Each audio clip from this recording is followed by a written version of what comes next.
kuvvet neme oldu. Adaştıra koyup etti.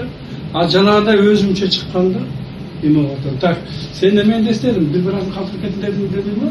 Oşu kitepte kaldırıp etken. Hadi kalı kitep var, oşuğa жазып кеткен нотаны тексеріп bir frazаны kaldırıp etken. Bak bir yete bak kızım. Hazır menüsünü tağıp koyuyor. Nereye yazın? Bak meni kıyınavalarçı meni. Nazdan boy oynamış be. Hayır gerek ha. Nazdan boyla oynamış mı diyeyim. Özü Musa екі аппарат koyuşun gerek.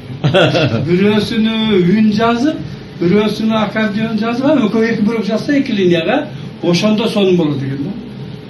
Onun için ilk kabine kısmı bırak da. Ha, bu yer. Benim buna kabine olsa bundan için 4 tane kabine olsa sıra yazsa olur. Bir Google başka gerek da. Vah, bir yüzümüz olmuş gerek bu tabi biz. Onun için her birinden nauşluk boş gerek.